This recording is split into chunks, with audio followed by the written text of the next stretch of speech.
Restaurant স্টাইলে একদম perfect ঝরঝরা একটি বিরিয়ানি রেসিপি আপনাদের সঙ্গে শেয়ার করব।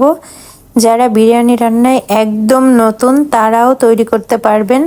তো চলুন সম্পূর্ণ ভিডিওটি দেখে নেওয়া যাক এবং অবশ্যই সম্পূর্ণ দেখবেন এবং ভালো লাগলে একটি শেয়ার দিবেন, তাহলে আপনিও এরকম মজাদার এবং পারফেক্ট বিরিয়ানি রান্না করতে পারবেন। তো ফার্স্টে আমি একটি প্যানে কিছুটা পরিমাণ তেল নিয়ে পেঁয়াজ বেরেস্তা করে রেখেছিলাম, সেই তেলের ভেতরেই এখন আমি একে একে মশলা দিয়ে দিব। তো আমি প্রথমে 1 টেবিল স্পুন পরিমাণ আদা বাটা, রসুন বাটা এবং কিছু পরিমাণ পেঁয়াজ বেরেস্তা দিয়েছি। এখন আমি এখানে ইউজ করছি বাদাম এবং কিশমিশ দিয়ে একটু ব্লেন্ড করে রেখেছিলাম সেটি। দেন আমি এখানে দিয়েছি রাঁধুনি যে প্যাকেট বিরিয়ানি মশলা আছে সেই বিরিয়ানি মশলা, আর সামান্য পরিমাণ একটু টেস্টিং সল্ট, পরিমাণ মতো লবণ, আর 3 টেবিল চামচ পরিমাণের মতো দিয়েছিলাম টক দই। বিরিয়ানিতে অবশ্যই টক দই দেওয়ার চেষ্টা করবেন। তারপর আমি এখানে কিছু গরম মশলা অ্যাড করব। তার জন্য আমি দিয়েছি কিছু কাবাব চিনি, এলাচ, দারুচিনি, তেজপাতা, মানে গরম মশলা যেগুলো প্রয়োজন সবগুলা গরম মশলা আমি একসাথে দিয়ে মশলার সঙ্গে একটু মিশিয়ে দেন আমি এখানে 1.5 কেজি পরিমাণ গরুর মাংস দিয়ে দিয়েছি। এখন আমি মাংসের সাথে মশলাগুলোকে মাখিয়ে ম্যারিনেট করে রেখেছিলাম 30 মিনিটের মতো। আপনাদের হাতে যদি সময় না থাকে তাহলে সাথে সাথেই রান্না উঠিয়ে দিতে পারেন, তবে ম্যারিনেট করে রাখলে মাংসের টেস্ট অনেক বেশি ভালো আসে। দেন আমি এখানে মাংসটাকে প্রপারলি কুক হওয়ার জন্য কিছুটা পরিমাণ পানি দিয়ে দিচ্ছি যাতে মাংসটা সফট এবং কুক হয়ে যায়। এখন আমি ঢেকে মাংসটাকে রান্না করে নিব যতক্ষণ না পর্যন্ত মাংসটি সিদ্ধ হয়ে যাচ্ছে।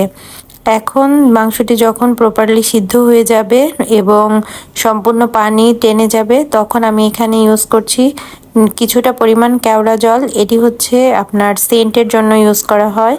এখন আমি এই মাংসগুলোকে একটি পাত্রে তুলে রাখবো, কারণ আমি এই যে মাংসের তেল এবং মশলা আছে অবশিষ্ট, এটার মাঝখানেই হচ্ছে চালগুলাকে ভেজে নেব। তো আমি আগে থেকেই এখানে 1.5 কাপ পরিমাণ চাল ধুয়ে পানি ঝরিয়ে রেখেছিলাম। সেই সব চালগুলাকে আমি এখন এখানে মাংসের মশলার সাথে ভেজে নিচ্ছি। দিয়ে দিয়েছি পরিমাণ মতো লবণ। অবশ্যই চালটাকে সুন্দর মতো ভেজে নেবেন, তাহলে বিরিয়ানিটি অনেক বেশি ঝরঝরা হবে। এটি হচ্ছে বিরিয়ানি রান্নার আরেকটি টিপস। আর এখানে আমি 1.5 কাপ চালের জন্য 3 কাপ পরিমাণ পানি ইউজ করেছি। এখান থেকে আমি কিছু পরিমাণ পানি উঠিয়ে রেখেছিলাম, সেইটুকুন পরিমাণ আমি দুধ দিয়ে দিয়েছি। অবশ্যই বিরিয়ানিতে দুধ দিবেন, দুধ দিলে কিন্তু বিরিয়ানির টেস্ট অনেক ভালো আসে। দেন আমি দিয়েছি আরও 2 টেবিল চামচ পরিমাণের মতো গুঁড়া দুধ। এখন আমি এটিকে সুন্দর মতো একটু নেড়ে চেড়ে এখানে আমি দিয়েছি আরও 2 থেকে 3টা আলু বোখারা। যখন চালের পানি এরকম 90% শুকিয়ে আসবে তখন এখানে আমি যে মাংসটা রান্না করে রেখেছিলাম সেই সব মাংস দিয়ে খুব সুন্দর করে এখানে নেড়ে চেড়ে আমি এটিকে দমে রেখে দিব একটা পাতিলের উপরে। দেখতেই পাচ্ছেন বিরিয়ানিটি হয়েছে অনেক বেশি ঝরঝরা।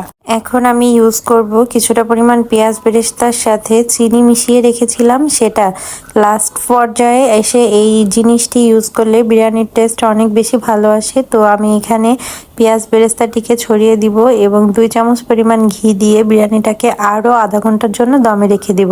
তারপরে আপনারা পরিবেশন করে নিতে পারবেন এই মজাদার বিরিয়ানি। কেমন লাগলো অবশ্যই কমেন্ট করে জানাবেন।